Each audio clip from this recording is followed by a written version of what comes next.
Sabe aquela sensação de que a vida está perfeita, até descobrir que tudo era mentira? Imagine acordar um dia e perceber que o homem que você amava, que construiu um sonho ao seu lado, simplesmente evaporou. Levou tudo. O dinheiro, a dignidade, os planos. E ainda por cima, deixou você carregando o maior segredo da sua vida. Essa história é sobre traição, sim. Mas também é sobre algo muito mais poderoso. O que acontece quando uma mulher decide que não vai se curvar. Fica comigo até o final porque o desfecho, cara, o desfecho é de arrepiar. Prometo que você vai querer assistir cada segundo dessa jornada. Vamos começar do começo. Do começo de verdade. Ela era daquelas pessoas que você olha e pensa, essa mulher nasceu para isso. Acordava quando São Paulo ainda dormia, às 4 da manhã, só para sentir o cheiro do pão saindo do forno. Não era sobre dinheiro. Nunca foi. Era sobre criar algo que tocasse as pessoas. Sabe quando você come alguma coisa e fecha os olhos porque é tão bom que você precisa de um momento? Era esse o dom dela. Transformar ingredientes simples em memórias que as pessoas carregavam para sempre. O bistrô que eles abriram juntos não era grande. Na verdade, era bem pequeno.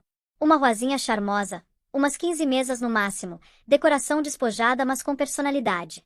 Mas cara, aquele lugar tinha alma. As pessoas não iam lá só para comer. Iam para sentir. Para comemorar aniversário. Para pedir em casamento. Para fazer as pazes depois de uma briga. O lugar virou tipo um santuário gastronômico onde cada prato contava uma história. E ele? Ele cuidava da parte que ela não gostava. Fornecedores, contas, planilhas, essas coisas chatas mas necessárias.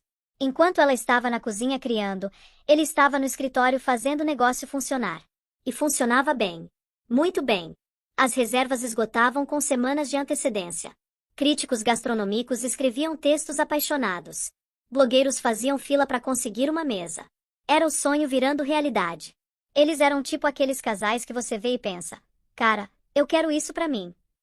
Sabe? Pareciam encaixar perfeitamente. Ela era o talento, ele era a estrutura. Ela era a arte, ele era o alicerce. Juntos, pareciam invencíveis. Até que as rachaduras começaram a aparecer. No começo foi sutil. Tão sutil que ela nem percebeu direito. Ou talvez não quisesse perceber. Ele começou a chegar tarde. Uma vez, 2, 3. Reunião com fornecedor novo. Problema com o contador. Inventário atrasado. Sempre tinha uma explicação. Sempre fazia sentido. E ela acreditava por quê? Porque ela não acreditaria. Afinal, o negócio estava crescendo. Crescimento traz problemas, né? É natural. Mas tinha outras coisas.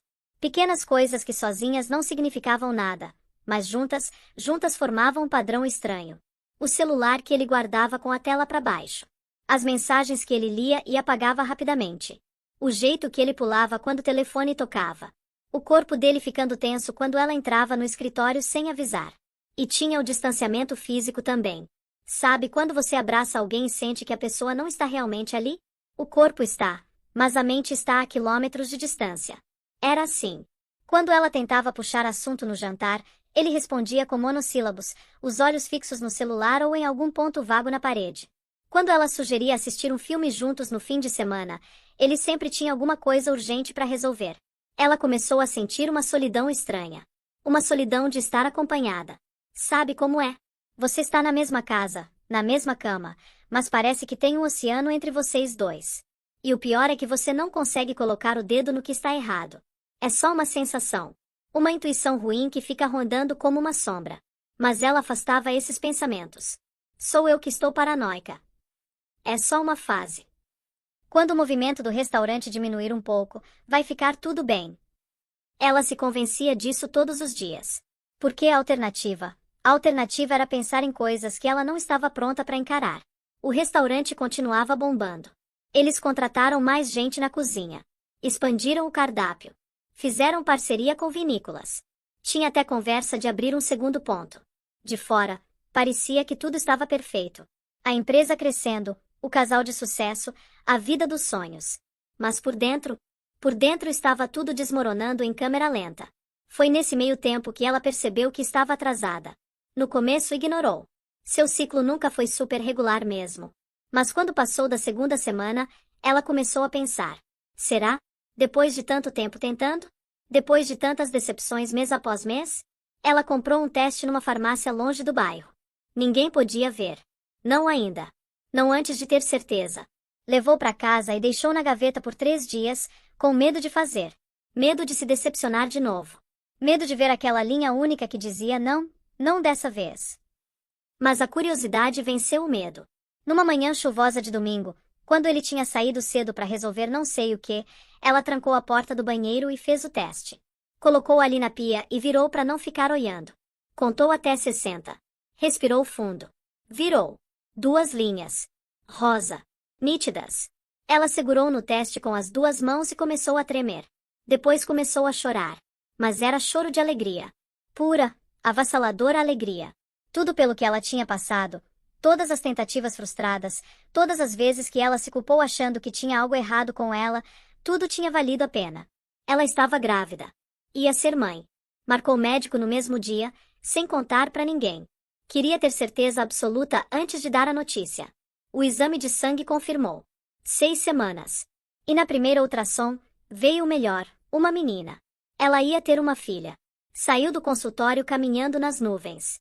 O mundo inteiro parecia diferente, mais colorido, mais vivo. E ela teve certeza, certeza absoluta, de que aquela notícia ia consertar tudo entre eles. Ia trazer ele de volta. Ia fazer ele lembrar do que realmente importava. Afinal, eles iam ser pais. Iam ser uma família de verdade. Ela começou a planejar a revelação. Não podia ser de qualquer jeito. Tinha que ser especial. Memorável. Ela pensou em várias ideias e finalmente decidiu. Seria no restaurante. O lugar onde tudo começou. Depois que o último cliente fosse embora, eles jantariam juntos, só os 2, e ela contaria. Passou dias planejando cada detalhe. Escolheu o menu com carinho. A massa fresca que ele adorava, com molho de trufas que demorava horas para fazer do jeito certo. Uma salada de folhas nobres com vinagrete de framboesa. Uma sobremesa de chocolate meio amargo que derretia na boca. Vinho, não, espera, ela não podia beber. Então um suco especial de frutas vermelhas. Pediu para a florista fazer um arranjo discreto mas lindo. Separou as melhores toalhas de linho branco. Escolheu as velas mais bonitas. E comprou um par minúsculo de sapatinhos de lã, branquinhos, que escondeu numa caixinha embrulhada em papel de presente, para colocar no prato dele como surpresa. Montou uma playlist com as músicas que eles ouviam no começo do namoro. Aquelas músicas que traziam memórias boas, de quando tudo era mais simples, mais leve, mais feliz. Cada nota escolhida com propósito. Chegou o dia. Ela estava ansiosa a manhã inteira. Nervosa. Feliz. Com borboletas no estômago. Mandou mensagem para ele no meio da tarde. Hoje não vai embora cedo, tá? Preparei uma surpresa. Ele respondeu, ok. Só isso. Mas tudo bem. Logo ele ia entender. O serviço do jantar acabou. Os últimos clientes saíram por volta das 11.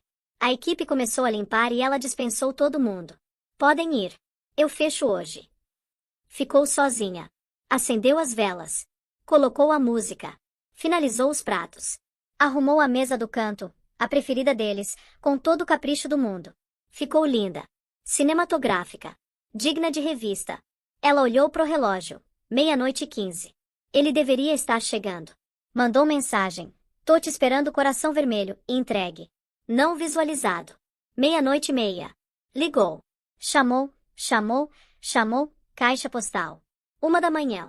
Ligou de novo. Caixa postal. 1:30. Mais uma vez. Caixa postal. A ansiedade feliz começou a dar lugar à preocupação. Será que aconteceu alguma coisa? Acidente? Assalto? Ele estava bem? Ligou de novo. E de novo. E de novo. 2 da manhã. As velas já tinham queimado metade. A comida estava esfriando. A música tinha tocado 3 vezes inteira e recomeçado. Ela estava sentada na mesa, sozinha, olhando para a porta, esperando ele entrar a qualquer momento com alguma explicação razoável para ter sumido. 3 da manhã. Ligou para os hospitais da região. Nada. Nenhum acidente registrado com alguém com o nome dele. 4 da manhã. Tentou ligar para os poucos amigos em comum que eles tinham. Ninguém atendeu. Claro, quem atende telefone às 4 da manhã? 5 da manhã. Começou a clarear. O sol começou a aparecer no horizonte. E ele não apareceu. Ela passou a noite inteira naquela mesa. Vestido amarrotado. Maquiagem borrada de tanto secar lágrimas. O coração começando a entender o que a mente ainda se recusava a aceitar. 6 da manhã. Os primeiros funcionários começaram a chegar pro turno da manhã. Encontraram ela ali, na mesma posição. Assustaram. Você ficou aqui a noite toda. Ela não conseguiu responder. 7 da manhã. Ela estava num estado de choque. Aquela coisa de você estar acordado mas não estar realmente presente. Tipo piloto automático. 8 da manhã. 9. 10. Cada hora que passava, a esperança ia morrendo um pouquinho mais. Foi às 10h13 da manhã que o celular dela bipou. E-mail. Ela olhou com as mãos tremendo. Era dele. Finalmente. Graças a Deus. Ele estava bem. Ele ia explicar tudo. Abriu. Assunto. Fim. Não tinha saudação. Não tinha querida ou amor ou qualquer vestígio de afeto. Começava direto. Não aguento mais. A pressão está insuportável. O restaurante está afundando e eu não tenho mais forças para carregar esse peso. Preciso recomeçar. Longe de tudo. Longe de você. Estou indo embora. Com a Renata. Sinto muito. Ou não. Não sei mais. Só sei que preciso fazer isso. Ela leu uma vez. 2. 3. As palavras não faziam sentido. Ou faziam tanto sentido que o cérebro dela se recusava a processar. Renata. A sócia. A mulher que entrou no negócio 6 meses atrás. A mulher que ela confiava. Que sorria para ela todo dia. Que elogiava os pratos dela. Que abraçava ela. Que dizia a gente é um time. Aquela Renata. Ela sentiu o estômago revirar. Correu pro banheiro e vomitou. Quando não tinha mais nada para vomitar, ficou ali, abraçada no vaso, tremendo. Grávida. Sozinha. Traída. Com as pernas bambas, ela voltou pro escritório e abriu o aplicativo do banco. Conta conjunta. Aqui tinha todo o capital de giro. Todas as economias. A herança da avó. Todo o dinheiro que mantinha o restaurante funcionando. Saldo. R$ 1.735. Ela clicou no extrato. Transferências. Várias. Todas feitas na tarde anterior, entre 3 e 5 da tarde, enquanto ela estava na cozinha preparando aquele jantar especial. Enquanto ela estava escolhendo velas e arrumando flores. Enquanto ela estava sonhando com o momento perfeito. Ele estava esvaziando a conta. Valores altos. R$ 50.000. R$ 80.000. R$ 120.000. Transferidos para contas que ela não conhecia. Tudo planejado. Tudo calculado. Tudo friamente executado. Ela não era apenas uma mulher traída. Ela era uma mulher roubada. Pelo próprio marido. Pelo homem que dormia do lado dela há anos. Pelo homem para quem ela tinha dado tudo. O telefone do restaurante começou a tocar. Ela atendeu mecanicamente. Era fornecedor. Cobrança. Pagamento atrasado há 3 semanas. Como assim atrasado? Deve ser engano. Não era engano. Tinha mais. Vários pagamentos atrasados.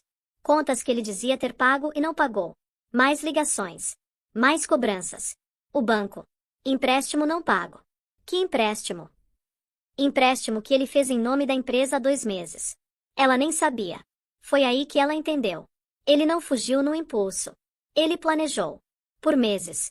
Foi esvaziando aos poucos, criando dívidas, postergando pagamentos, acumulando problemas, e deixou tudo para ela. O telefone tocou de novo. Dessa vez era jornalista.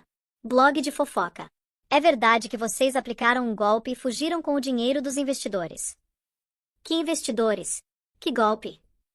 Ela tentou explicar, mas a ligação já tinha caído. 1 hora depois, a primeira matéria saiu. Casal de chefes celebrado some após esvaziar contas e deixar rastro de dívidas. Tinha foto dela e dele. Tinha foto do restaurante. E a narrativa era clara. Eles golpearam todo mundo e fugiram juntos. A repórter nem tinha verificado os fatos. Era mais fácil, mais vendível, acreditar que os dois eram culpados. Que ela sabia de tudo. Que eles planejaram juntos. Em questão de horas, a história viralizou. Compartilhamentos. Comentários. Todos dizendo a mesma coisa. Que safados. Eu sabia que tinha algo errado. Nunca confiei neles.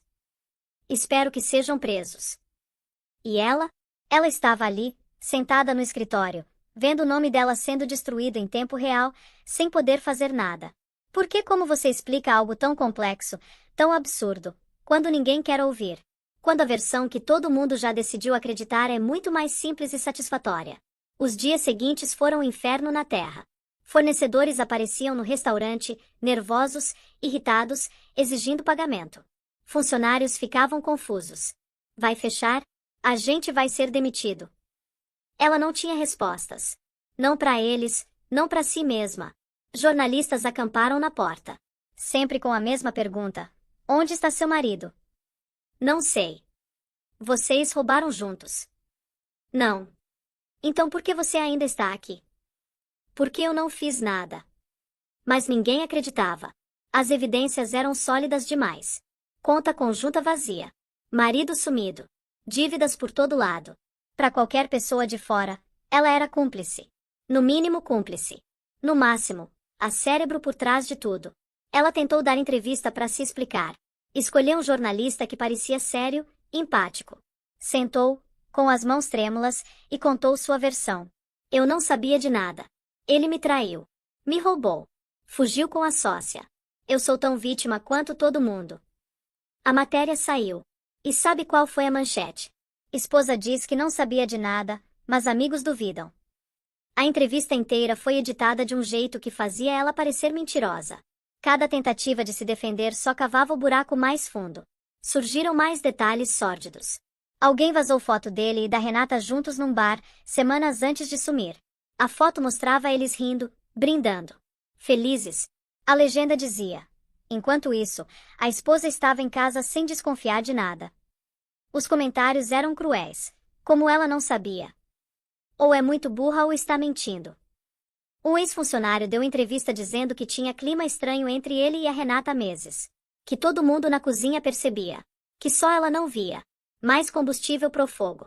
O advogado dela, um senhor de uns 60 anos com olhar cansado, foi honesto. Olha, legalmente você pode provar que não sabia. Mas na opinião pública, isso vai demorar anos para limpar. Se limpar. Anos. Anos da vida dela tentando provar inocência. Anos ouvindo sussurros. Anos carregando uma reputação manchada. E para quê? Para continuar numa cidade onde cada rua tinha uma lembrança dele? Onde cada restaurante tinha um colega que acreditava nas mentiras? Onde ela nunca mais seria só ela. Sempre seria a mulher do golpe. Foi numa dessas tardes terríveis, quando ela estava sozinha no escritório depois de ter dispensado o último funcionário, que a clareza veio. Não veio como revelação suave. Veio como um tapa na cara. Ela estava lutando a batalha errada. Estava tentando convencer pessoas que não queriam ser convencidas. Estava tentando salvar uma reputação num lugar que já a tinha condenado. Estava tentando reconstruir algo que já estava destruído além do reparo. E mais importante, estava fazendo tudo isso grávida. Com hormônios em ebulição, estresse nas alturas, sono nenhum. Estava criando o pior ambiente possível para a bebê que crescia dentro dela. A filha que ela nem tinha tido chance de comemorar ainda. Olhou para a barriga que mal começava a arredondar. Colocou a mão. Me desculpa. Você não merece isso. Você merece paz. Merece segurança. Merece uma mãe inteira, não essa versão destruída que eu tô virando. E foi nesse momento que ela decidiu. Não ia mais lutar. Ia desaparecer. A decisão trouxe uma paz estranha. Como se um peso enorme tivesse saído dos ombros dela. Pela primeira vez em semanas, ela conseguiu respirar fundo sem sentir o peito apertar. Começou a planejar na mesma noite. Tinha que ser rápido, limpo, sem deixar rastro. Se fosse pensar muito ia voltar atrás. Então ela agiu. Primeira coisa, desativou todas as redes sociais. Instagram, Facebook, Twitter. Deletou os aplicativos do celular. O Instagram tinha quase 100 mil seguidores. Comentários de ódio, mensagens de gente xingando, mas também mensagens de gente que acreditava nela, pedindo para ela não desistir. Tanto faz. Tudo tinha que sumir. Apagou o número de celular que ela usava há anos. Quebrou o chip em pedacinhos e jogou no lixo. O telefone, um iPhone caro que ele tinha dado de presente no aniversário dela, ela resetou e deixou em cima da mesa do escritório. Comprou um celular básico com número novo. Não deu o número para ninguém. Voltou pro apartamento pela última vez. Olhou em volta. Aquele lugar tinha sido lar. Agora era só um espaço cheio de fantasmas. Abriu o guarda-roupa e começou a separar. Roupa de grife que ele gostava que ela usasse. Fora. Vestidos para eventos chiques. Fora. Sapatos de salto. Fora. Bolsas caras. Fora. Guardou só o essencial. Roupas confortáveis. Jeans. Camisetas. Tênis. Colocou tudo em 2 sacos de lixo grandes e levou para uma instituição de caridade na Zona Leste. Deixou na porta, sem dar nome, sem pedir recibo. Só largou ali e foi embora. Voltou pro apartamento e fez uma mala pequena. Bem pequena. Tinha que caber no porta-malas e mais nada. Colocou umas 5 mudas de roupa. Produtos de higiene. Documentos importantes. O pouco dinheiro que tinha em espécie, uns 3.000 reais. E o ultrassom da filha, aquela imagem borrada em preto e branco que mostrava uma manchinha que seria uma pessoa. Escreveu uma carta para os pais, que moravam no sul e não sabiam de nada ainda porque ela não tinha coragem de contar. A carta dizia só: preciso sumir por um tempo. Não se preocupem. Estou bem. Quando eu estiver pronta, eu explico tudo. Amo vocês. Colocou no envelope e mandou pelos correios. Não avisou ninguém mais. Nem a melhor amiga. Nem o advogado. Ninguém. Porque qualquer pessoa que soubesse seria um ponto fraco, uma forma de acharem ela. Pegou o carro, um sedã básico no nome dela, o único bem que ele não tinha tocado porque era usado e não valia muito. Encheu o tanque. Conferiu o óleo. E saiu de São Paulo sem olhar pelo retrovisor. Não tinha destino. Só direção, pra longe. Dirigiu a noite inteira. A cidade foi ficando para trás. Os prédios deram lugar a casas. As casas deram lugar a campos. Os campos deram lugar a montanhas. Ela dirigia no piloto automático, a mente vazia, ou talvez cheia demais para processar qualquer coisa. Parou num posto de gasolina na rodovia quando o sol começou a nascer. Comeu um pão de queijo requentado e tomou um café aguado. Voltou pro carro e continuou. Foi no meio da tarde do segundo dia, quando ela já estava horas rodando por estradas secundárias de Minas Gerais, que viu a placa. Vila do Morro Alto, 12 quilômetros. O nome não dizia nada para ela. Provavelmente nem estava no mapa. Mas algo a puxou. Seguiu a estrada de terra, toda esburacada, que subia a montanha em curvas fechadas. Passou por uma ponte velha de madeira sobre um riacho cristalino. Passou por fazendas com vacas pastando. E então, apareceu. A vila era minúscula. Tipo daqueles lugares que você vê em filme e acha que não existe mais. Uma pracinha central com uma igreja branca. Umas 20 casinhas coloridas ao redor. Uma vendinha. Uma escola pequena. Gente sentada nas varandas, crianças jogando bola na rua de terra. Ela estacionou na praça e desceu do carro. O ar era diferente. Cheirava a mato, a terra molhada, a jabuticaba madura. O silêncio era tão intenso que ela conseguia ouvir os próprios batimentos cardíacos. Uma senhora idosa, sentada numa cadeira de balanço numa das varandas, acenou para ela. Tá perdida, moça? Não. Quer dizer, mais ou menos. Tá procurando alguma coisa. Ela pensou. Estou. Um lugar para ficar. A senhora se levantou com dificuldade e desceu as escadinhas da varanda. Tem o chalé do seu Joaquim. Ele faleceu faz 6 meses e a filha mora em Belo Horizonte. Tá vazio. Ela quer alugar, mas ninguém apareceu ainda. Quer ver? Ela seguiu a senhora por uma trilha que saía da vila e subia mais um pouco. 10 minutos de caminhada. E lá estava. Um chalé pequeno, de madeira, com telhado de 2 águas e uma varanda que dava para a vista mais bonita que ela já tinha visto na vida. Montanhas cobertas de mata, um vale verde lá embaixo, o céu imenso. Tem luz, mas é de gerador. Tem água de nascente. Fogão a lenha, mas também tem botijão de gás. É simples, mas é bom. A senhora abriu a porta. Por dentro era rústico mesmo. Uma sala pequena com sofá e mesa. Uma cozinha com pia e fogão antigos. Um quarto com cama de casal. Um banheiro minúsculo, mas funcional. Era perfeito. Quanto é o aluguel? 300 por mês. Inclui água e luz. Ela tinha ouvido certo. 300 reais? Em São Paulo ela pagava quase 4.000. Eu quero. A senhora sorriu. Deixa eu ligar para a dona. 5 minutos depois estava fechado. Ela deu 3 meses adiantado. 900 reais. A dona nem pediu contrato, nem pediu documentos. Aqui é assim. A gente confia na palavra. Ela trouxe a mala do carro e colocou no quarto. Sentou na cama. Olhou pela janela para a vista das montanhas. E pela primeira vez em muito tempo, chorou. Mas não era choro de desespero. Era choro de alívio. Tinha encontrado seu refúgio. Os primeiros dias foram estranhos. O silêncio era ensurdecedor depois do barulho constante de São Paulo. Ela acordava de madrugada achando que tinha alguém na casa, mas era só o vento batendo na janela. O único som era pássaro, cigarra, e às vezes o mugido distante de uma vaca. Ela dormia muito. O corpo cobrando toda a exaustão acumulada. Dormia, acordava, comia alguma coisa, dormia de novo. Não tinha energia para nada. Mas aos poucos, muito aos poucos, ela começou a se reconectar consigo mesma. Começou a dar caminhadas curtas pela trilha. Respirar aquele ar puro que parecia limpar os pulmões e a mente. Sentir o sol na pele. Ouvir o silêncio que não era vazio, mas cheio de vida. A barriga começou a crescer visivelmente. Ela passava horas com a mão na barriga, conversando com a filha. Oi, bebê. Eu sei que tudo isso é louco. Eu sei que a gente devia ter um quarto lindo, um berço caro, um enxoval completo. Mas sabe de uma coisa? A gente tem algo melhor. A gente tem paz. E amor. Muito amor. As pessoas da vila foram se aproximando aos poucos, respeitando o espaço dela. Dona Lúcia, a senhora que tinha mostrado o chalé, trazia sopas e pães caseiros. Gestante tem que comer bem. Não fazia perguntas invasivas. Só cuidava, do jeito dela. Outras mulheres também apareciam. Trouxe umas frutas do quintal. Fiz bolo, peguei um pedaço. Precisa de alguma coisa. Ela percebia que sabiam que ela estava fugindo de algo, mas ninguém cobrava explicações. Passou meses assim.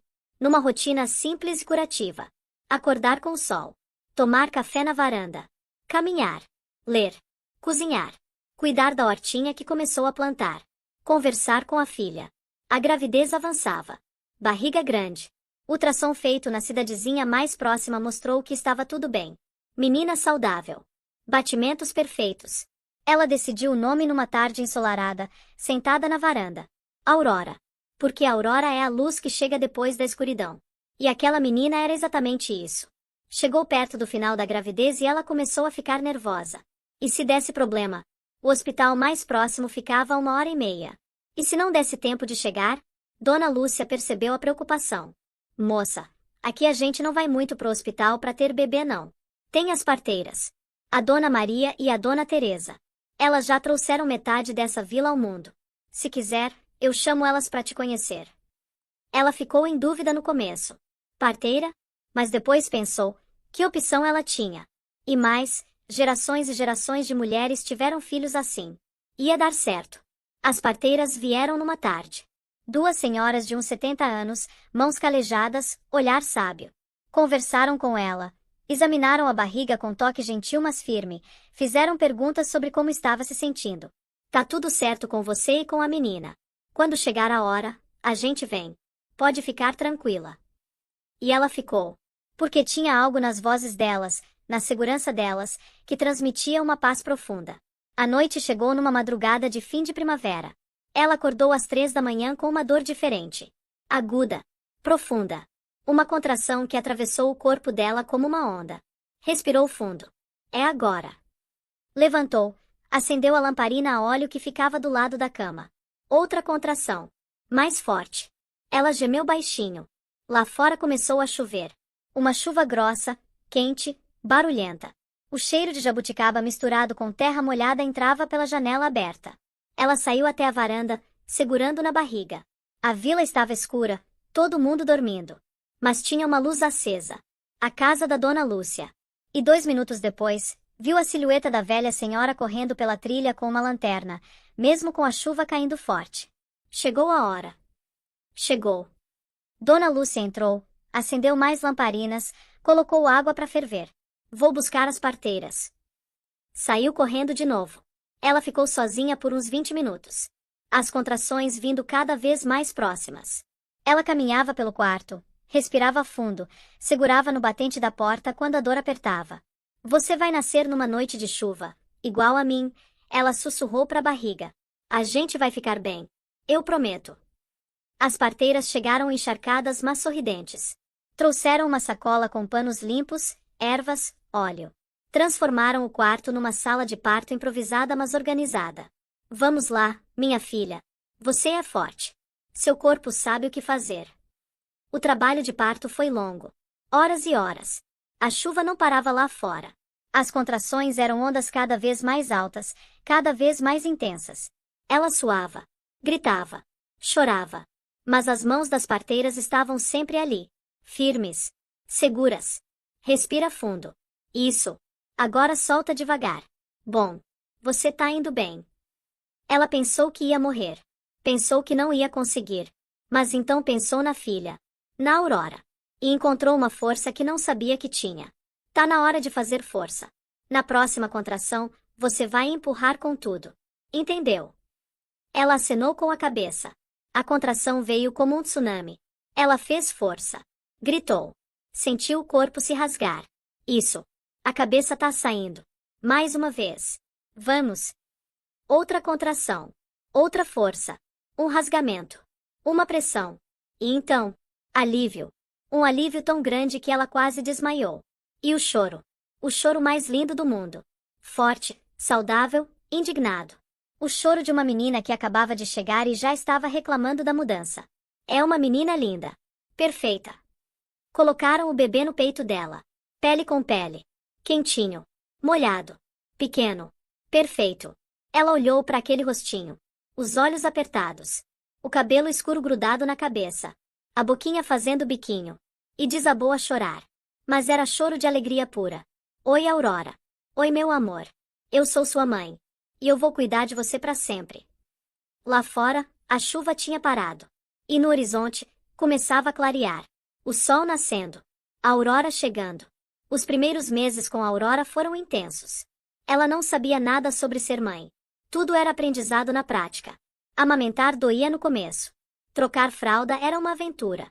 Entender o choro, esse é fome, esse é sono, esse é desconforto, levou tempo. Mas ela aprendeu. E se apaixonou. Loucamente. Completamente. Cada sorriso da Aurora, mesmo sendo só gases no início, ela comemorava. Cada ruído novo, cada movimento, cada mudança era um milagre. E aquela filha era a razão dela continuar. Em dias difíceis, quando a solidão apertava, quando a saudade da vida que ela tinha batia forte, ela olhava para a Aurora e lembrava. É por ela. Tudo é por ela. A Aurora crescia forte e saudável. Aos 3 meses já acompanhava tudo com o olhar. Aos 6 meses começou a sentar. Aos 8 meses engatinhava pela casa toda. Era uma criança das montanhas, respirando ar puro, ouvindo passarinho, brincando descalça no quintal. E com a Aurora crescendo, algo dentro dela também começou a ressurgir. A vontade de criar. De cozinhar. Não por obrigação, não por pressão, mas por prazer.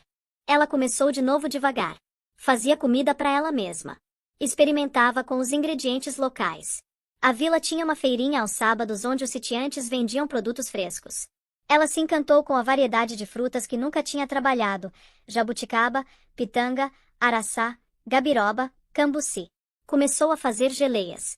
No início era só para não desperdiçar fruta.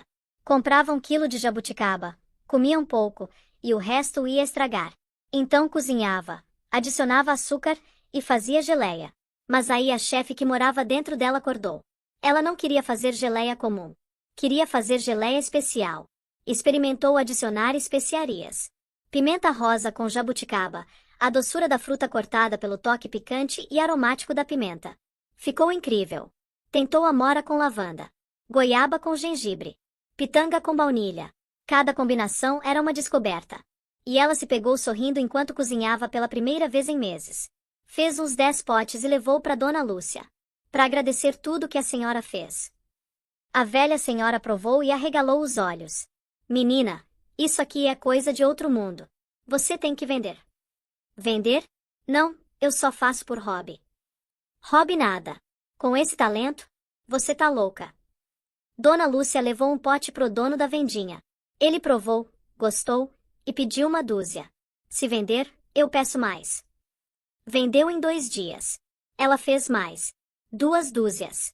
Vendeu em 3 dias. Fez 5 dúzias. Vendeu em 1 semana. A notícia se espalhou pela vila e pelas vilas vizinhas. Tem uma moça fazendo geleia artesanal que é uma delícia. Turistas que visitavam a região começaram a perguntar: onde eu compro essa geleia que todo mundo fala? Ela montou uma barraquinha na feirinha de sábado. Levou uns 30 potes. Acabou em 2 horas. As pessoas voltavam na semana seguinte perguntando: tem mais daquela geleia de jabuticaba com pimenta? Percebeu que tinha algo ali. Algo real. Mas precisava organizar. Fazer direito. Criou rótulos artesanais, desenhados à mão. Escrevia os ingredientes, a data de validade, E no canto, um pequeno sol nascendo. O símbolo da aurora. Teve a ideia de criar uma conta no Instagram. Mas não como antes. Nada de mostrar o rosto. Nada de exposição. Só as geleias, as montanhas, e às vezes a mãozinha da Aurora segurando um pote. Usou apenas o primeiro nome. Bela. Bela das Montanhas. E criou a marca. Aurora, Geleias Artesanais. As fotos eram simples mas bonitas. Potes contra o pôr do sol. Frutas frescas numa cesta. A cozinha rústica com o tacho de cobre borbulhando. Tinha uma autenticidade que as pessoas sentiam. A conta cresceu devagar mas consistente. 200 seguidores. 500. 1000. As pessoas compartilhavam. Gente, olha que coisa mais linda. Blogueiros de gastronomia descobriram. Fizeram posts. Achei essa marca artesanal incrível no interior de Minas. Os pedidos começaram a vir de fora. Você entrega em Belo Horizonte. Ela começou a mandar pelos correios. Lojas de produtos artesanais de cidades maiores entraram em contato. A gente quer vender no nosso espaço. Ela começou a fazer atacado, pequeno, mas era atacado.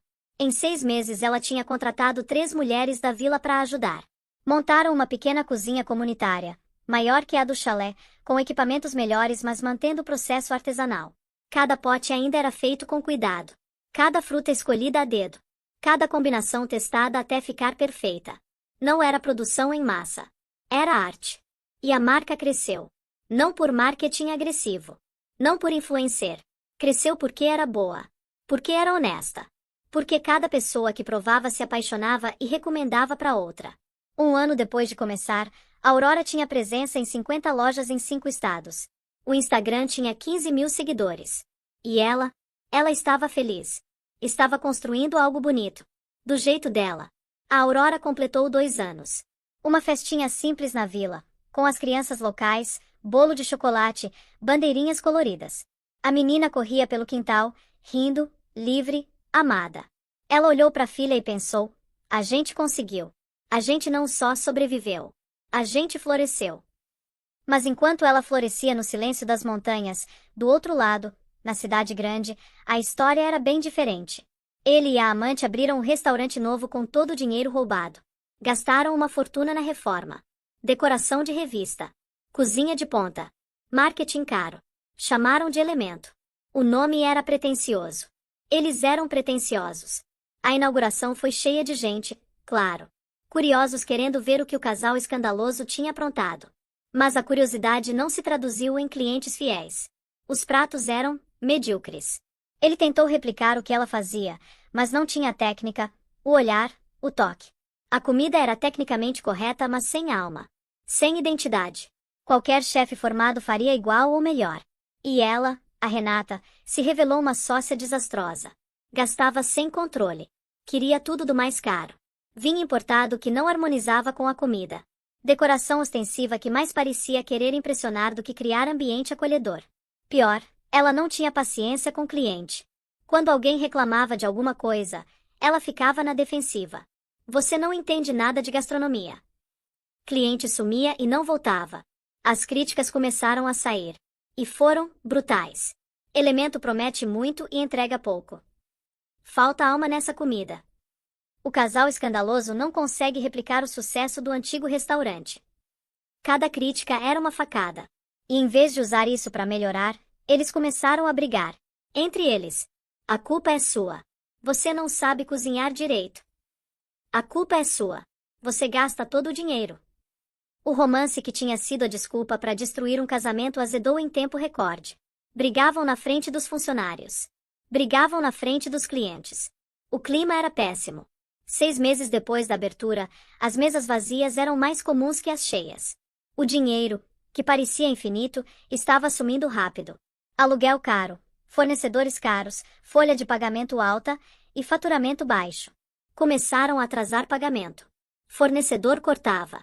Funcionário pedia demissão. A espiral descendente era rápida e brutal. 9 meses depois, fecharam as portas. Dívidas de quase $500 mil. E aí começou a guerra entre eles. Ele culpava ela. Ela culpava ele. Entraram com processos mútuos. Ela dizia que ele desviou dinheiro. Ele dizia que ela gastou tudo. Lavaram a roupa suja em público de uma forma tão humilhante que virou piada. O nome dele ficou queimado. Completamente. No meio gastronômico, que é pequeno e fofoqueiro, ele virou persona non grata. Chefes que antes respeitavam ele agora nem cumprimentavam. Fornecedores se recusavam a trabalhar com ele. Esse aí só dá problema. Ele ficou conhecido por um apelido que o seguia como sombra, o golpista que faliu. A história da esposa traída e talentosa que ele abandonou virou lenda. E ele, o vilão incontestável dessa história, tentou arrumar emprego. Ninguém contratava. Seu nome aqui vai afastar cliente. Tentou fazer freela de consultoria. Ninguém confiava. Tentou abrir outro negócio. Ninguém investia. Acabou morando num apartamento vagabundo, dividindo com um ex-colega de faculdade que teve pena. Trabalhava entregando comida por aplicativo. Ele, que era dono de restaurante, agora entregava marmita de bicicleta. Ela começou de novo devagar. Fazia comida para ela mesma. Experimentava com os ingredientes locais. A vila tinha uma feirinha aos sábados onde os sitiantes vendiam produtos frescos. Ela se encantou com a variedade de frutas que nunca tinha trabalhado: jabuticaba, pitanga, araçá, gabiroba, cambuci. Começou a fazer geleias. No início era só para não desperdiçar fruta. Comprava 1 quilo de jabuticaba, comia um pouco, e o resto ia estragar. Então cozinhava, adicionava açúcar, e fazia geleia. Mas aí a chefe que morava dentro dela acordou. Ela não queria fazer geleia comum. Queria fazer geleia especial. Experimentou adicionar especiarias. Pimenta rosa com jabuticaba, a doçura da fruta cortada pelo toque picante e aromático da pimenta. Ficou incrível. Tentou amora com lavanda, goiaba com gengibre, pitanga com baunilha. Cada combinação era uma descoberta. E ela se pegou sorrindo enquanto cozinhava pela primeira vez em meses. Fez uns 10 potes e levou para Dona Lúcia, para agradecer tudo que a senhora fez. A velha senhora provou e arregalou os olhos. Menina, isso aqui é coisa de outro mundo. Você tem que vender. Vender? Não, eu só faço por hobby. Hobby nada. Com esse talento, você tá louca. Dona Lúcia levou um pote pro dono da vendinha. Ele provou, gostou, e pediu 1 dúzia. Se vender, eu peço mais. Vendeu em 2 dias. Ela fez mais. 2 dúzias. Vendeu em 3 dias. Fez 5 dúzias. Vendeu em 1 semana. A notícia se espalhou pela vila e pelas vilas vizinhas. Tem uma moça fazendo geleia artesanal que é uma delícia. Turistas que visitavam a região começaram a perguntar: onde eu compro essa geleia que todo mundo fala? Ela montou uma barraquinha na feirinha de sábado. Levou uns 30 potes. Acabou em 2 horas. As pessoas voltavam na semana seguinte perguntando: tem mais daquela geleia de jabuticaba com pimenta? Percebeu que tinha algo ali. Algo real. Mas precisava organizar. Fazer direito. Criou rótulos artesanais, desenhados à mão. Escrevia os ingredientes, a data de validade, e no canto, um pequeno sol nascendo. O símbolo da aurora. Teve a ideia de criar uma conta no Instagram. Mas não como antes. Nada de mostrar o rosto. Nada de exposição. Só as geleias, as montanhas, e às vezes a mãozinha da Aurora segurando um pote. Usou apenas o primeiro nome. Bela. Bela das Montanhas. E criou a marca. Aurora, Geleias Artesanais. As fotos eram simples mas bonitas. Potes contra o pôr do sol. Frutas frescas numa cesta. A cozinha rústica com o tacho de cobre borbulhando. Tinha uma autenticidade que as pessoas sentiam. A conta cresceu devagar mas consistente. 200 seguidores. 500. 1000. As pessoas compartilhavam. Gente, olha que coisa mais linda. Blogueiros de gastronomia descobriram. Fizeram posts. Achei essa marca artesanal incrível no interior de Minas. Os pedidos começaram a vir de fora. Você entrega em Belo Horizonte. Ela começou a mandar pelos correios. Lojas de produtos artesanais de cidades maiores entraram em contato. A gente quer vender no nosso espaço. Ela começou a fazer atacado, pequeno, mas era atacado. Em 6 meses ela tinha contratado 3 mulheres da vila para ajudar. Montaram uma pequena cozinha comunitária, maior que a do chalé, com equipamentos melhores mas mantendo o processo artesanal. Cada pote ainda era feito com cuidado. Cada fruta escolhida a dedo. Cada combinação testada até ficar perfeita. Não era produção em massa. Era arte. E a marca cresceu. Não por marketing agressivo. Não por influencer. Cresceu porque era boa. Porque era honesta. Porque cada pessoa que provava se apaixonava e recomendava para outra. Um ano depois de começar, a Aurora tinha presença em 50 lojas em 5 estados. O Instagram tinha 15 mil seguidores. E ela estava feliz. Estava construindo algo bonito. Do jeito dela. A Aurora completou 2 anos. Uma festinha simples na vila, com as crianças locais, bolo de chocolate, bandeirinhas coloridas. A menina corria pelo quintal, rindo, livre, amada. Ela olhou para a filha e pensou: a gente conseguiu. A gente não só sobreviveu. A gente floresceu. Mas enquanto ela florescia no silêncio das montanhas, do outro lado, na cidade grande, a história era bem diferente. Ele e a amante abriram um restaurante novo com todo o dinheiro roubado. Gastaram uma fortuna na reforma. Decoração de revista. Cozinha de ponta. Marketing caro. Chamaram de Elemento. O nome era pretensioso. Eles eram pretensiosos. A inauguração foi cheia de gente, claro. Curiosos querendo ver o que o casal escandaloso tinha aprontado. Mas a curiosidade não se traduziu em clientes fiéis. Os pratos eram medíocres. Ele tentou replicar o que ela fazia, mas não tinha a técnica, o olhar, o toque. A comida era tecnicamente correta, mas sem alma. Sem identidade. Qualquer chefe formado faria igual ou melhor. E ela, a Renata, se revelou uma sócia desastrosa. Gastava sem controle. Queria tudo do mais caro. Vinho importado que não harmonizava com a comida. Decoração ostensiva que mais parecia querer impressionar do que criar ambiente acolhedor. Pior, ela não tinha paciência com o cliente. Quando alguém reclamava de alguma coisa, ela ficava na defensiva. Você não entende nada de gastronomia. Cliente sumia e não voltava. As críticas começaram a sair. E foram brutais. Elemento promete muito e entrega pouco. Falta alma nessa comida. O casal escandaloso não consegue replicar o sucesso do antigo restaurante. Cada crítica era uma facada. E em vez de usar isso para melhorar, eles começaram a brigar. Entre eles. A culpa é sua. Você não sabe cozinhar direito. A culpa é sua. Você gasta todo o dinheiro. O romance que tinha sido a desculpa para destruir um casamento azedou em tempo recorde. Brigavam na frente dos funcionários. Brigavam na frente dos clientes. O clima era péssimo. 6 meses depois da abertura, as mesas vazias eram mais comuns que as cheias. O dinheiro, que parecia infinito, estava sumindo rápido. Aluguel caro, fornecedores caros, folha de pagamento alta e faturamento baixo. Começaram a atrasar pagamento. Fornecedor cortava. Funcionário pedia demissão. A espiral descendente era rápida e brutal. 9 meses depois, fecharam as portas. Dívidas de quase $500 mil.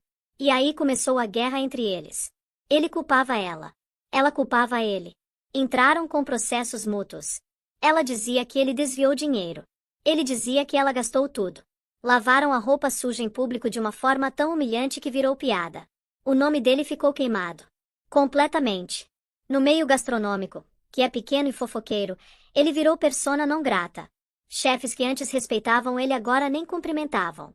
Fornecedores se recusavam a trabalhar com ele. Esse aí só dá problema. Ele ficou conhecido por um apelido que o seguia como Sombra. O golpista que faliu. A história da esposa traída e talentosa que ele abandonou virou lenda. E ele, o vilão incontestável dessa história. Tentou arrumar emprego. Ninguém contratava. Seu nome aqui vai afastar cliente. Tentou fazer freela de consultoria. Ninguém confiava. Tentou abrir outro negócio. Ninguém investia. Acabou morando num apartamento vagabundo, dividindo com o ex-colega de faculdade que teve pena. Trabalhava entregando comida por aplicativo. Ele, que era dono de restaurante, agora entregava marmita de bicicleta. A queda foi tão grande que tinha dia que ele acordava e não acreditava que aquela era a vida dele. E o pior, ele não conseguia parar de pensar nela. Na ex-mulher. Será que ela estava bem? Onde ela estava? Ela tinha conseguido se recuperar? Tinha perdoado ele? Tentou encontrar. Ligou para os pais dela. A mãe atendeu e quando percebeu quem era, disse apenas: "Não liga mais aqui, seu desgraçado." E desligou. Bloqueou o número. Tentou falar com amigos em comum. Ninguém sabia nada. Ela sumiu. Desapareceu. Desde aquele dia ninguém viu ela. Contratou o detetive particular. Gastou os últimos R$ 2.000 que tinha. O detetive voltou 2 semanas depois. "Cara, essa mulher apagou. Não tem rastro. Nem cartão de crédito, nem conta bancária nova, nem CPF em algum contrato de aluguel. É como se tivesse evaporado. Essa impossibilidade de encontrar ela o deixava louco. Porque tinha algo que ele precisava saber. Uma dúvida que o corroía por dentro. Aquele jantar especial. As velas. A música. A mesa arrumada. Porque ela tinha feito tudo aquilo. O que era surpresa? Começou a ter sonhos. Sonhos vívidos e recorrentes. Neles, ele chegava pro jantar. Ela sorria, linda, os olhos brilhando. Tenho uma surpresa para você. Ela estendia a mão com uma caixinha. Ele ia pegar, mas antes de abrir, tudo escurecia. E ele acordava suando frio. O remorso começou a pesar mais que qualquer coisa. Mais que a falência, mais que a humilhação, mais que a solidão. O remorso de ter destruído uma pessoa que só tinha sido boa com ele. Ele começou a perceber, tarde demais, que o barco afundando não era o restaurante. Era ele. Ela era a âncora, a bússola, e ele tinha jogado ela ao mar achando que assim navegaria mais rápido. Passou a viver num limbo. Acordava, trabalhava, voltava para casa, bebia umas cervejas, dormia. Repetia. Sem propósito. Sem alegria. Sem nada. Foi numa terça-feira sem graça, uns 2 anos depois da fuga, que tudo mudou. Ele tinha chegado em casa depois de um dia péssimo entregando comida. 10 horas na rua, R$ 50 de gorjeta. Mal dava pro básico. Tomou banho, esquentou um miojo, ligou a TV mais por barulho que por interesse. Estava passando a Expo Sabor, a maior feira gastronômica do país. Um evento que ele costumava frequentar todo ano. Agora assistia de fora, como fantasma. Deixou passando de fundo. Nem estava prestando atenção. Até que começou a cerimônia de premiação. Revelação do ano. A categoria que celebrava marcas novas e autênticas que estavam mudando o mercado. O apresentador, um chefe famoso com sorriso de revista, falava com empolgação. Essa categoria representa a essência do que buscamos: autenticidade, qualidade e histórias que inspiram. Anunciou os finalistas. Eram 5 marcas. Uma era de fermentados naturais. Outra de pães artesanais. Outra de cachaças premium. Outra de chocolates. E a última, Aurora, geleias artesanais de montanha. Uma marca que nasceu da resiliência de uma mulher que recomeçou a vida no interior de Minas Gerais e hoje é referência nacional em sabor e qualidade. Aurora. Ele já tinha visto esse nome. Circulava nos grupos de gastronomia no WhatsApp. Experimentou a geleia Aurora. É sensacional. Mas nunca tinha prestado atenção de verdade. O apresentador pegou o envelope dourado. Abriu devagar. Sorriu. E a grande vencedora é Aurora, fundada por Isabela Azevedo. Ele deixou cair o garfo no prato. O barulho ecoou no apartamento silencioso. Isabela, a ex-mulher. Ela estava viva. Estava trabalhando. E estava, ganhando prêmio. O coração dele disparou. As mãos começaram a tremer. A câmera cortou para a plateia. Procurou. E encontrou. Ele viu ela. E não era a Isabela que ele lembrava. Não era a mulher frágil e destruída que ele deixou para trás. Era outra pessoa. Mais forte. O cabelo estava diferente, mais curto. A pele bronzeada de sol. Os olhos tinham uma luz que ele nunca tinha visto. Uma paz profunda. Ela estava linda. Não linda de maquiagem e roupa cara. Linda de felicidade genuína. E ao lado dela, segurando a mão dela com naturalidade total, uma criança. Uma menininha de uns 2 anos. Cabelo escuro e brilhante. Vestidinho branco simples. E aqueles olhos. A câmera fez um close rápido. 2 segundos no máximo. Mas foi suficiente. Ele conhecia aqueles olhos. O formato. A expressão. Era ele. Era literalmente ele em miniatura. O mundo parou de girar. Não. Ela tinha uma filha. E aquela filha era dele. Tinha que ser. Não tinha como não ser. Os pensamentos começaram a se conectar numa velocidade assustadora. Aquele jantar especial. As velas. A música. A surpresa. A caixa que ele nunca abriu no sonho. Ela estava grávida. Ela ia contar. E ele fugiu. Não, não, não. Ele caiu de joelhos no chão da sala. A respiração faltou. O peito apertou. Uma dor física tão intensa que ele achou que estava tendo um infarto. Na TV, Isabela estava subindo no palco. A filha dele, ficou sentada com uma senhora que devia ser babá ou alguém da equipe. A menina acenava para a mãe. Isabela chegou no microfone. Aceitou o troféu. Respirou fundo. E começou a falar. A voz era firme. Clara. Sem tremor. Há 2 anos, me tiraram tudo. Começou ela. Pausa dramática. Me tiraram o dinheiro que eu juntei com anos de trabalho. Me tiraram a carreira que eu construí com suor. Me tiraram a estabilidade. E me tiraram o homem que eu achava que conhecia. Cada palavra era uma lâmina entrando no peito dele. Fiquei sem nada. Literalmente sem nada. E grávida. A plateia reagiu. Um ó coletivo de empatia. Ele soluçou. Alto. Desesperado. Mas naquela que foi a noite mais escura da minha vida, eu descobri que não estava sozinha. Porque Deus, na sabedoria infinita dele, me deu uma luz.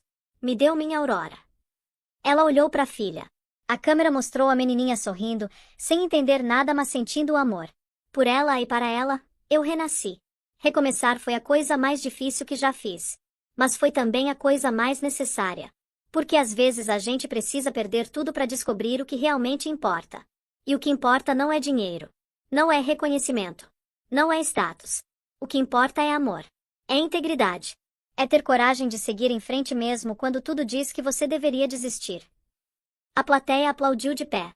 Um estrondo de apoio e admiração. Eu quero agradecer a todas as mulheres da Vila do Morro Alto que me acolheram quando eu não tinha nada.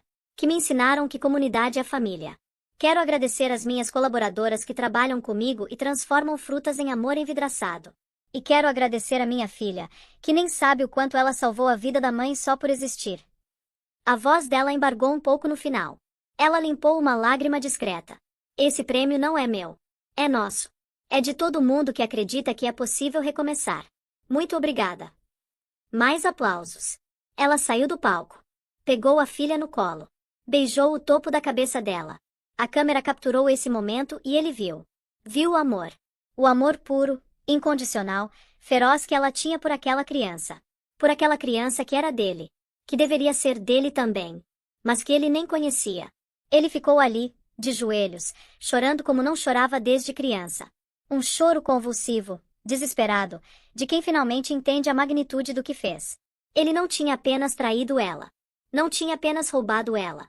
Ele tinha abandonado a mãe da filha dele. Grávida. Sozinha. Destruída. E ela, em vez de se deixar destruir, levantou. Recomeçou.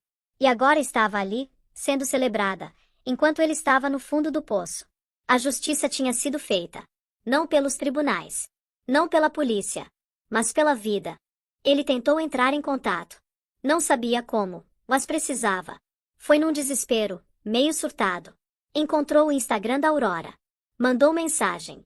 Isabela, sou eu. Vi você na TV. Vi nossa filha. Preciso falar com você. Por favor. A mensagem ficou em enviado. Nunca mudou para visto. Ela nem tinha visto, ou tinha visto e ignorado. Tentou mandar de novo. Eu sei que não tenho direito de pedir nada. Mas preciso saber dela. Preciso saber se você está bem. Por favor, me responde. Nada. 5, 10, 15 mensagens ao longo de uma semana. Todas ignoradas. Até que percebeu. Ela tinha bloqueado ele. Procurou o advogado. Um desses caras que atendem em escritório minúsculo e cobram R$ 300 por consulta. Eu tenho uma filha que eu não sabia. Quero meus direitos paternos. O advogado, um cara de uns 50 anos, olhou para ele por cima dos óculos. Você está no registro. Não. Você deu assistência durante a gravidez. Não. Você deu assistência após o nascimento. Não. Eu nem sabia que ela existia. E por que você não sabia? Por quê? Porque eu fugi. Abandonei minha esposa grávida.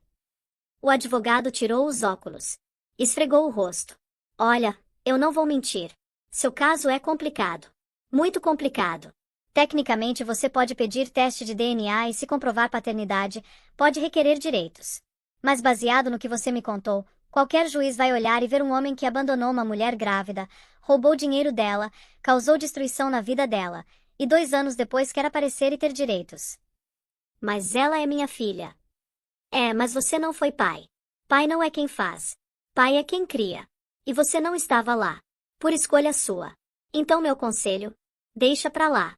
Porque se você insistir nisso, a única coisa que vai conseguir é mais humilhação pública. Ele saiu do escritório derrotado. Sem opção. Sem saída. Passou semanas obcecado. Stalkeando o Instagram da Aurora. Vendo cada foto, cada vídeo. A menina crescendo. Rindo. Brincando. Feliz. Ele estava vendo a vida da filha dele de longe. Como estranho. Como um espectador não convidado. E ela, Isabela, nunca postava sobre ele. Nunca falava dele. Era como se ele não existisse. Como se ele fosse apenas um fantasma do passado que não merecia nem menção. E talvez fosse isso mesmo que ele era. Os meses passaram. A vida de Isabela continuou florescendo. A Aurora crescia rápido, saudável, cercada de amor. A marca explodiu nacionalmente. Virou case de sucesso.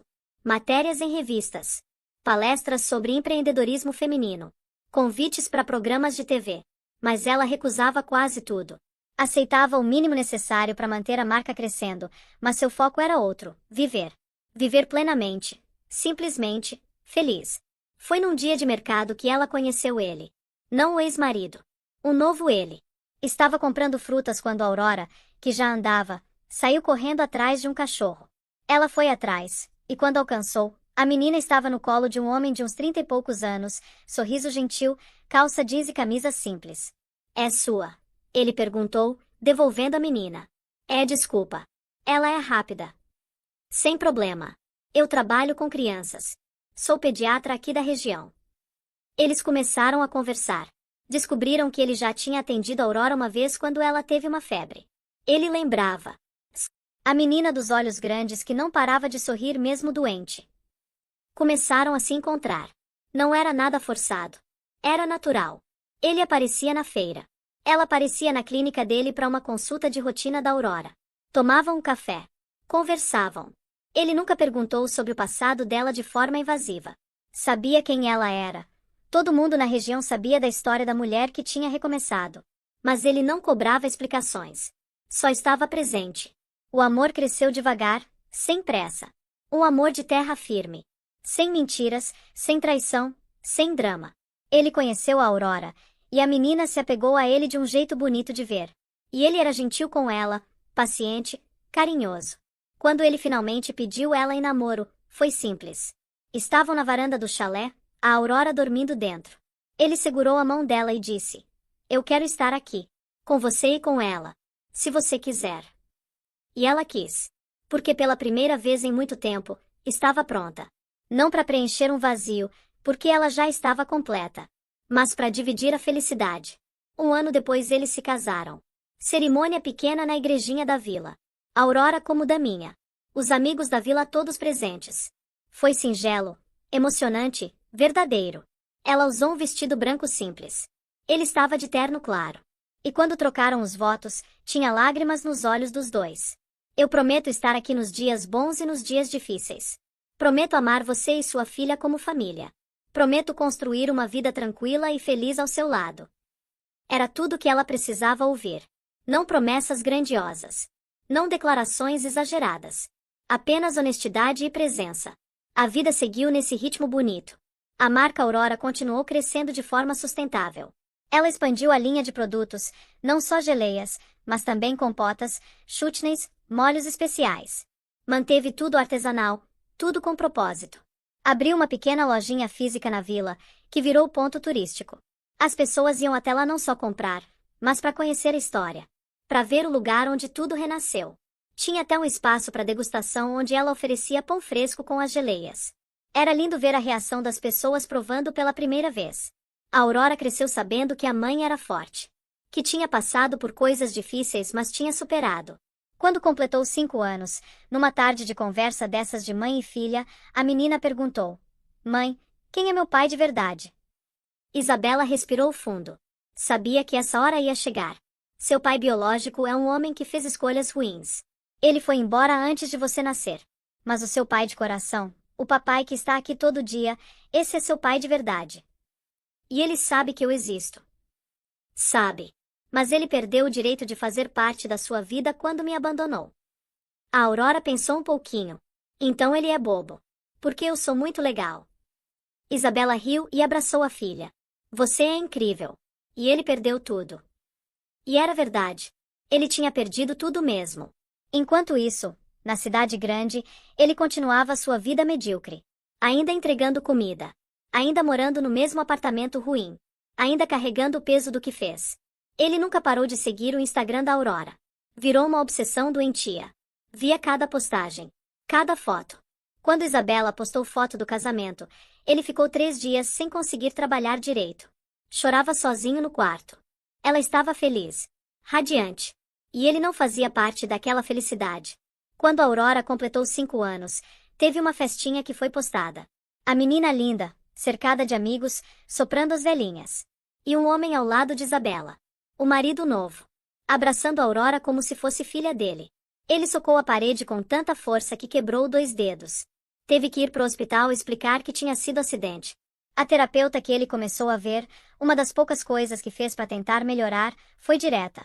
Você precisa aceitar que perdeu ela. Que perdeu a chance de ser pai. E que não há nada que você possa fazer para mudar isso. A única coisa que você pode fazer é trabalhar para ser uma pessoa melhor e seguir em frente. Mas ela é minha filha. Biologicamente, sim. Mas paternidade não é biologia. É presença. É cuidado. E você não deu nenhum dos dois. Então você precisa fazer o luto dessa perda e construir uma vida nova. Não pela Isabela. Não pela Aurora. Por você. Foi um processo longo e doloroso. Ele começou a trabalhar nisso. Parou de stalkear o Instagram todos os dias. Parou de mandar mensagens que nunca eram respondidas. Tentou focar na própria vida. Voltou a estudar. Fez cursos online de gestão. Conseguiu um emprego como assistente administrativo num escritório pequeno. Não era nada glorioso, mas era honesto. Parou de beber. Começou a fazer terapia regularmente. Aos poucos, muito aos poucos, começou a se tornar uma pessoa menos miserável. Não feliz, não ainda, mas menos destruído. Passou 5 anos assim. 5 anos de reconstrução lenta. Nunca voltou pro mundo gastronômico. Não tinha como. A marca da vergonha era permanente naquele meio. Quando a Aurora completou 7 anos, ele tomou uma decisão. Escreveu uma carta. Não por e-mail. Não por mensagem. Uma carta física, manuscrita. Mandou pelo correio pro endereço da loja Aurora na vila. Sabia que provavelmente seria jogada fora sem ser lida, mas precisava tentar. Na carta, ele não pedia nada. Não cobrava. Só pedia desculpas. Desculpas sinceras, completas, detalhadas. Admitia cada erro, cada covadida, cada decisão egoísta. Assumia total responsabilidade. E terminava dizendo: eu não espero perdão. Não mereço. Não espero fazer parte da vida da Aurora. Não tenho esse direito. Só queria que você soubesse que eu acordo todos os dias com o peso do que fiz. E que se eu pudesse voltar atrás, eu voltaria. Mas não posso. Então a única coisa que posso fazer é dizer: me desculpa. Por tudo. Você merecia muito mais. E nossa filha merece o mundo. Espero que ela seja feliz. Espero que você seja feliz. De verdade. Mandou e não esperou resposta. Porque não merecia resposta. Isabela recebeu a carta 2 semanas depois. Reconheceu a letra imediatamente. Pensou em jogar fora sem abrir. Mas a curiosidade venceu. Leu sozinha, numa tarde, na varanda do chalé que agora era a casa dela de verdade. Chorou. Não de dor. Chorou porque finalmente tinha o fechamento que precisava. Não respondeu. Não tinha o que dizer. Mas guardou a carta. No fundo de uma gaveta. Talvez um dia, quando a Aurora fosse mais velha e quisesse saber mais sobre o pai biológico, ela mostraria. Talvez não. Ia depender. Mas uma coisa ela sabia. Ela tinha perdoado. Não no sentido de esquecer ou de permitir que ele entrasse na vida delas. Mas no sentido de liberar a raiva, o ressentimento. De não carregar mais aquele peso. Porque ela tinha construído uma vida linda. Uma vida que ele não fazia parte. E estava em paz com isso. Os anos continuaram passando. Aurora cresceu inteligente, carismática, cheia de sonhos. Queria ser veterinária, ou astronauta, ou chefe de cozinha como a mãe. Mudava toda semana. Mas sempre com aquele brilho nos olhos de quem acredita que pode ser qualquer coisa. A marca Aurora se tornou referência nacional. Presente em mais de 1000 pontos de venda. Exportando para 3 países. Isabela foi capa de revista de negócios. Deu palestra em universidades. Virou exemplo de superação e empreendedorismo. Mas para ela, o maior sucesso não estava nas prateleiras. Estava na mesa de jantar. Nos domingos preguiçosos com a família. nas risadas da filha, no abraço do marido no fim do dia, na paz que finalmente tinha conquistado. Ela tinha perdido tudo e reconstruiu algo muito melhor. Ele nunca mais tentou contato. Seguiu sua vida, pequena, modesta, mas digna. Nunca se casou. Nunca teve outros filhos. Carregava a foto de Aurora criança, a única que conseguiu salvar da internet, na carteira. Olhava às vezes, quando a solidão apertava, e se perguntava como ela estava, como tinha crescido. Mas sabia que essas eram perguntas que nunca teria resposta. E tinha aprendido a viver com isso. Porque algumas portas, quando você fecha com violência, não abrem mais. E algumas chances, quando você joga fora, não voltam. 10 anos depois daquele dia fatídico, a história dos dois tinha seguido caminhos completamente opostos. Isabela estava numa manhã de sábado preparando o café da manhã para a família. Aurora, agora com 12 anos, ajudava fazendo panquecas. O marido lia jornal na varanda. A casa cheirava a café fresco e felicidade. Mãe, hoje tem futebol na escola. Você vai conseguir ir? Claro que vou. Não perderia por nada. E o papai também. Se ele não estiver de plantão, com certeza. Aurora sorriu. Aquele sorriso que iluminava o ambiente. E Isabela pensou, não pela primeira vez, como tinha sorte.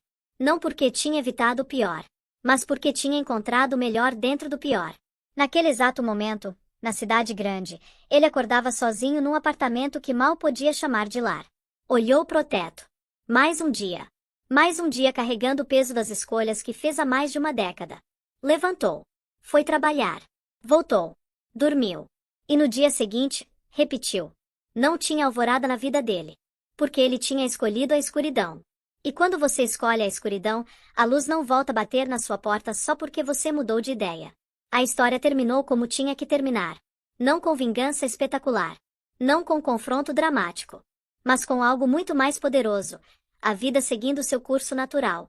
O bem prevaleceu não porque lutou contra o mal, mas porque simplesmente continuou crescendo, florescendo, brilhando. Enquanto o mal se consumiu na própria toxicidade. Isabela não precisou destruir ele. Ele se destruiu sozinho. Ela não precisou provar nada para ninguém. Só precisou ser fiel a si mesma, aos seus valores, à sua filha.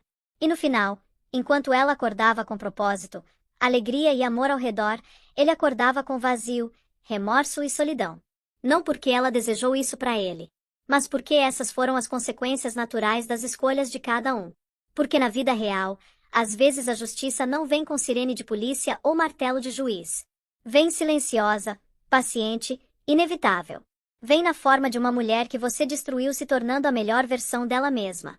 Vem na forma de uma filha que você nunca conheceu crescendo feliz sem você.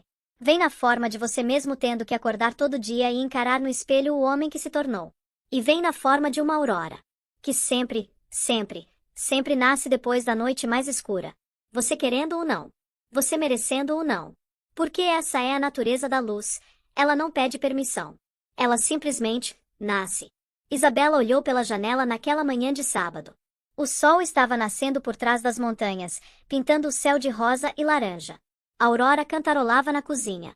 O marido entrou e beijou seu rosto. A vida era simples. Era boa. Era dela.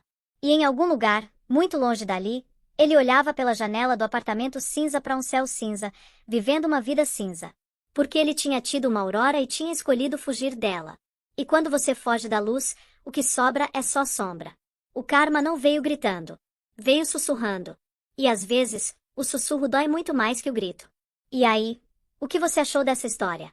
É impressionante como as escolhas que a gente faz moldam completamente o destino, né? Ela escolheu recomeçar, ele escolheu fugir. E olha a diferença que deu. Deixa aqui nos comentários, você acredita em karma? Acredita que as coisas sempre voltam? Porque essa história mostra que sim, voltam. Talvez não do jeito que a gente espera, mas voltam. Se você gostou desse vídeo, deixa aquele like maroto. Se inscreve no canal e ativa o sininho porque tem muito mais história incrível vindo por aí. Histórias reais de gente real que passaram por situações que você não vai acreditar. E compartilha esse vídeo com aquela pessoa que precisa ouvir que não importa o quão fundo você caiu, sempre dá para levantar. Sempre dá para recomeçar. Sempre tem uma aurora esperando depois da noite escura. Valeu por assistir até aqui. Sério mesmo. Sei que o vídeo foi longo, mas você ficou até o final e isso significa muito. Você é incrível. Até o próximo vídeo. E lembra, não importa o que a vida tire de você, ela não pode tirar quem você é por dentro. E quem você é por dentro é o que determina quem você vai se tornar. Forte abraço e até a próxima. Nascer do Sol.